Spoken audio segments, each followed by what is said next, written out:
प्रिय दर्शकों, राधे राधे। स्वागत है आपका हमारे श्री नवदुर्गा ज्योतिष चैनल में। आप सभी को होली की हार्दिक शुभकामनाएं। सभी को राधे राधे। आज हम आपको होलिका दहन क्यों करते हैं उसके बारे में बताएंगे। प्राचीन काल से हमारे शास्त्रों के अंदर होलिका दहन के बारे में कई कथाएं आती हैं। तो आज हम आपको होलिका दहन के अंदर जो प्राचीन कथा है उसके बारे में आपको बताएंगे। यह प्राचीन कथा हिरण्याकश्यपु और उसकी बहन होलिका के द्वारा जो उसका दहन किया गया उसके बारे में यह कथा है। हम बात करते हैं, हिरण्याकश्यपु एक असुर अत्यंत ही बलशाली दैत्य था। वह सभी असुरों का राजा था और वह इतना बलशाली था कि उसने संपूर्ण संसार पर आधिपत्य प्राप्त कर लिया था। तो उस बल के अभिमान से वह स्वयं को ईश्वर मानने लगा। तब उसने अपने राज्य के अंदर सभी से बोला कि कोई ईश्वर नहीं है, मैं ही ईश्वर हूं। न कोई यज्ञ करेगा, न कोई दान देगा, न कोई ईश्वर की आराधना करेगा। सभी का ईश्वर एकमात्र मैं ही हूं। न यष्टव्यम न दातव्यम न होतव्यम दुजा क्वचित। कोई भी ब्राह्मण किसी का पूजा पाठ नहीं करेगा। अगर किसी को भी पूजा पाठ करनी है तो सिर्फ मैं ही आपका ईश्वर हूं। इस प्रकार से हिरण्याकश्यपु बहुत ही अभिमानी असुर था। उसका पुत्र प्रहलाद था। उस प्रहलाद को भगवान के अनन्य भक्त की पदवी प्राप्त हुई, क्योंकि वह बाल्यकाल से ही भगवान का बहुत ही भजन पूजन करता था और भगवान का नाम संकीर्तन किया करता था। लेकिन असुरराज हिरण्याकश्यपु ने उसे कई बार रोका, लेकिन फिर भी वह सिर्फ मात्र भगवान विष्णु की आराधना करता था। तो उसने हिरण्याकश्यपु ने कई बार कई प्रकार से प्रहलाद को दंडित किया। प्रहलाद को उसने पर्वतों से गिराया, समुद्र के अंदर गिरा दिया, लेकिन भगवान की कृपा मात्र से उसको कोई भी प्रकार की परेशानी नहीं हुई। हिरण्याकश्यपु ने उसको कई बार समझाया कि तुम्हारा ईश्वर मैं ही हूं। संपूर्ण संसार ईश्वर की आराधना करता है, वो मैं ही ईश्वर हूं। और तुम मेरे पुत्र होकर के भी तुम विष्णु मेरा शत्रु है, जिसने मेरे भाई का वध किया था, तुम उसकी आराधना करते हो। उसने कहा, हे पिता, भगवान विष्णु ही संपूर्ण ब्रह्मांड के ईश्वर हैं, न कि दूसरा कोई। समझाने के बाद भी प्रहलाद को कोई भी बात समझ में नहीं आई। तब हिरण्याकश्यपु बहुत ही चिंतित हुआ। उसने नागों से उसको डसवाया, उसने जहर का प्याला उसे पिलाया, लेकिन फिर भी प्रहलाद का कोई वाका नहीं हुआ। वैसे भी कहा जाता है, जाको राखे साइया मार सके ना कोई, वाड़ड़ वाको कर सके जग को बेरी हो। जिसकी रक्षा ईश्वर करता है उसको कोई भी व्यक्ति मार नहीं सकता। हिरण्याकश्यपु ने कई प्रकार से प्रयत्न किया, लेकिन फिर भी प्रहलाद को कुछ भी नहीं हुआ। तब हिरण्याकश्यपु बहुत चिंतित हुआ। उसी समय उसकी बहन होलिका आई। होलिका ने कहा, हे भाई, आप क्यों चिंतित हो? तब हिरण्याकश्यपु ने कहा, संपूर्ण ब्रह्मांड, संपूर्ण राज्य मुझे ईश्वर मानता है, लेकिन मेरा ही पुत्र है जो मेरे शत्रु का भजन पूजन करता है, उसकी आराधना करता है। इसलिए मैं बहुत ही दुखी हूं, चिंतित हूं, मैं इसके लिए क्या करूं? तब होलिका ने कहा, हे भाई, मुझे ब्रह्मा से वरदान प्राप्त है।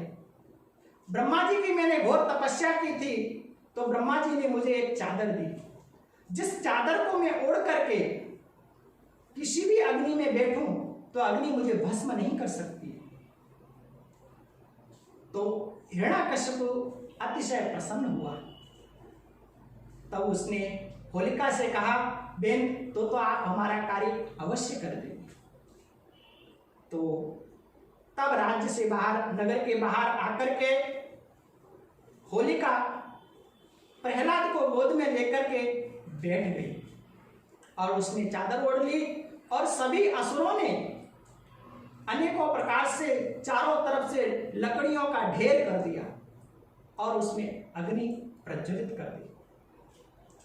उसके बाद सभी लोग देखते देखते रहे कि अग्नि बहुत ही तेज हो गई। सभी ने सोचा अब तो प्रहलाद जल करके भस्म हो जाएगा। सब खुशी खुशी अपने राज्य के लिए लौट करके आए। लेकिन भगवान की इच्छा कुछ और ही थी। जो भगवान की कृपा का पात्र है उसका कोई भी अग्नि क्या, कोई भी उसका बाढ़ वाका नहीं कर सकता है। अग्नि भी शीतल हो जाती है। तो उस समय पवन देव की कृपा से वह चादर उड़ करके प्रहलाद के ऊपर आ गई। अग्नि ने होलिका को जला करके भस्म कर दिया, लेकिन वो चादर ओढ़े हुए प्रहलाद उस अग्नि के अंदर खेलते रहे और भगवान की आराधना और स्मरण करते रहे। जब प्रहलाद के मित्रों को स्वयं पता चला कि प्रहलाद को अग्नि में होलिका ने जला करके भस्म कर दिया होगा, तो सभी दौड़ते दौड़ते वहां प्रहलाद के पास आए। तो उन्होंने देखा वहां प्रहलाद उस भस्मी से, उस धूल से भगवान के भजनों को गाते हुए रमण कर रहे हैं, धूल से खेल रहे हैं। तो प्रहलादों को देख करके देखते बालकों को अतिशय प्रसन्नता हुई और उन्होंने प्रहलाद को गले से लगाया और गले से लगा करके एक असुर के बालक ने पूछा, प्रहलाद तुम अग्नि से बच कैसे गए? तब प्रहलाद ने कहा, विश्वासो गुरु वाक्येषु स्वस्मिन् दीनस्य भावना। जिसके अंदर गुरु के प्रति अतिशय विश्वास है और जो विश्वास है वही हमारा कार्य सिद्ध करता है। इसलिए मुझे मेरे गुरु के वचनों पर बहुत ही विश्वास है। और एक बार मैं जब कुमार की पत्नी को मैंने भगवान की प्रार्थना करते हुए देखा, तब से मुझे ईश्वर के प्रति अटल दृढ़ विश्वास हो गया। देवते बालकों ने पूछा, वो कैसे? उस समय प्रहलाद ने कहा, हे मित्रों, एक समय में नगर के भ्रमण के लिए निकला। ग्वाल वाल मेरे साथ में थे और एक जगह कुमार की पत्नी भगवान की पूजा पाठ कर रही थी और भगवान से प्रार्थना कर रही थी, हे ईश्वर, इस हवा के अंदर बिल्ली के बच्चे किस घड़े में हैं वो हमको पता नहीं है, लेकिन इसी घड़ों के अंदर, इसी हवाओं के अंदर किसी घड़े में बिल्ली के बच्चे हैं और इसमें भूल से अग्नि हमने प्रज्वलित कर दी है। हे प्रभु, आपकी कृपा पात्र से ये बिल्ली के बच्चे बच जाएं, ऐसी कृपा करें। तो प्रहलाद ने यह सुनकर के उस कुमार की धर्मपत्नी से पूछा कि क्या आपकी प्रार्थना करने से बिल्ली के बच्चे बच जाएंगे? तो उसने कहा, हाँ, भगवान की कृपा मात्र से संसार के जीवों के एकमात्र पालनहार भगवान विष्णु हैं। इसलिए मैं उस विष्णु को पूजा पाठ करके उसकी आराधना और स्मरण कर रही हूं। उसी समय प्रहलाद को और विश्वास हो गया, लेकिन उसने कहा, ये हवा कब खुलेगा? तब कुमार की धर्मपत्नी ने कहा, यह हवा कल खुलेगा। तो दूसरे दिन ही प्रहलाद जल्दी उस कुमार के घर पहुंचे और वहां जाकर के उन्होंने देखा कि कुमार उस हवा में से सभी मटकों को निकाल रहा है। सारे के सारे मटके पक गए, लेकिन एक मटका कच्चा रहा, एक घड़ा कच्चा रहा, जिसके अंदर बिल्ली के बच्चे खेल रहे थे। तो यह देख करके प्रहलाद को अतिशय प्रसन्नता हुई और प्रहलाद के अंदर भगवान के प्रति अटल विश्वास हो गया। इस विश्वास ही प्रहलाद का भगवान के प्रति अनन्य भाव था। तो यह देख करके सभी बालक बहुत ही प्रसन्न हुए और प्रहलाद को गले मिलने लगे और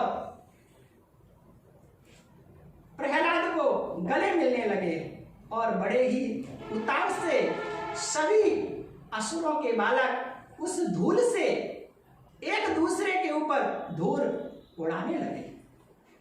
तभी से होली के मतलब पूर्णिमा के दूसरे दिन दुलेटी का त्योहार मनाते हैं।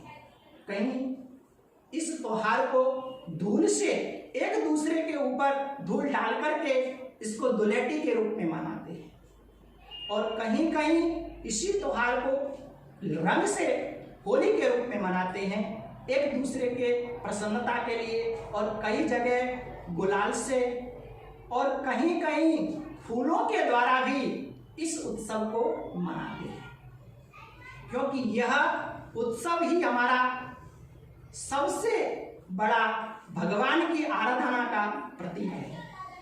क्यों? इसी उत्सव से, इसी त्योहार से हमको भगवान के प्रति अनन्य भाव होता है। वह अनन्य भाव किस प्रकार से कि प्रहलाद ने आज भगवान के प्रति अटल विश्वास से राक्षसी तत्वों ने उसका कुछ भी नहीं बिगाड़ पाया।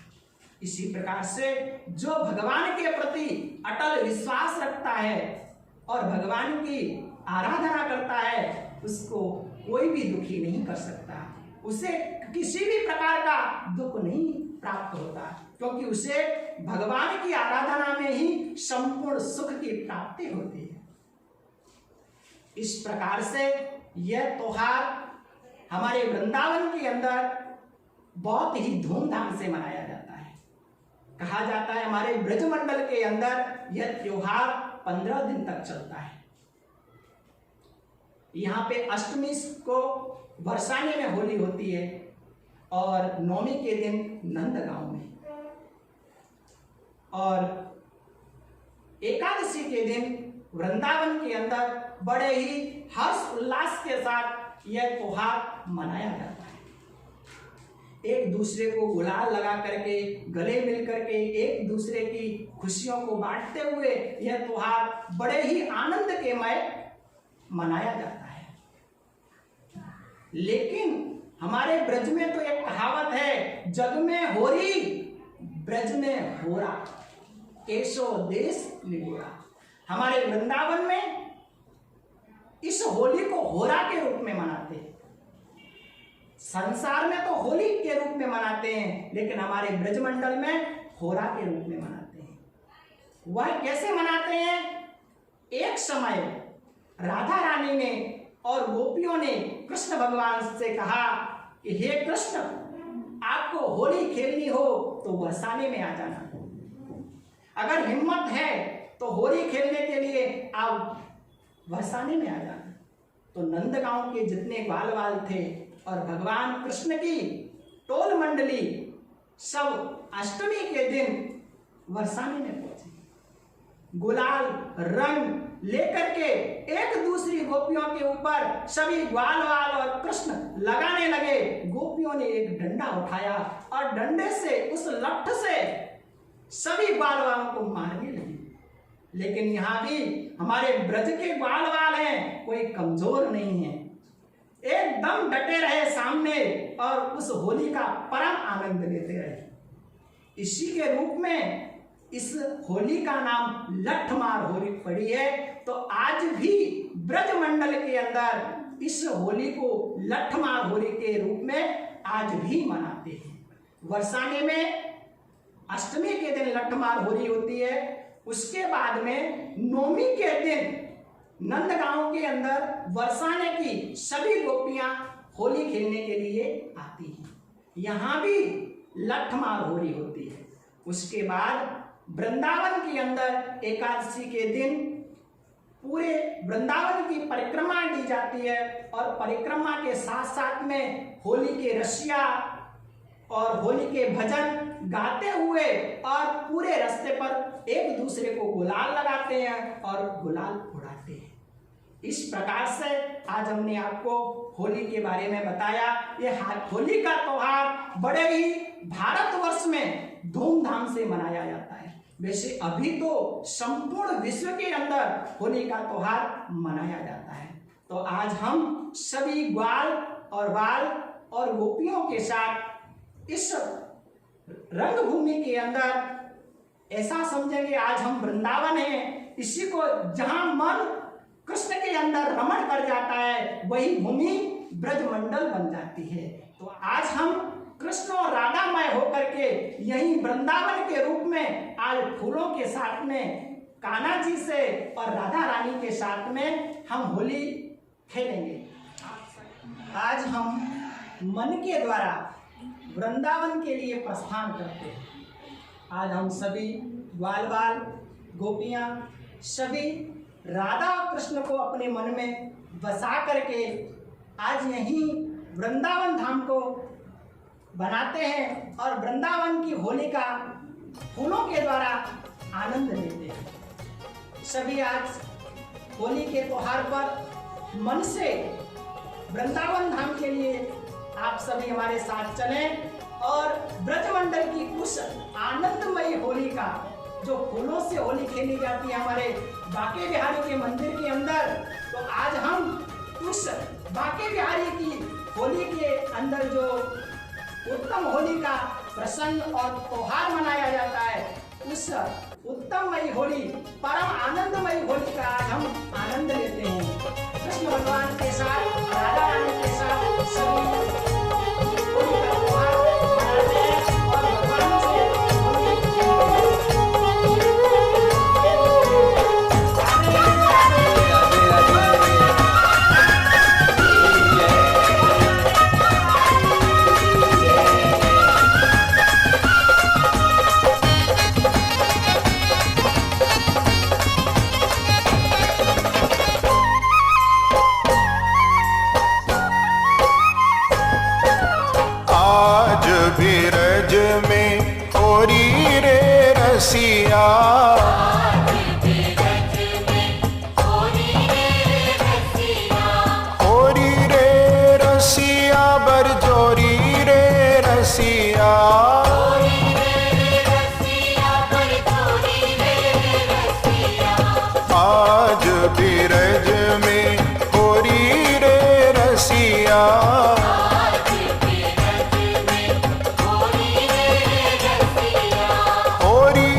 वृंदावन की उस फूल होली का परम आनंद ग्रहण किया। इस प्रकार से आपको हमारा वीडियो अच्छा लगे तो आप लाइक करें, शेयर करें और सब्सक्राइब करें। सभी को राधे राधे।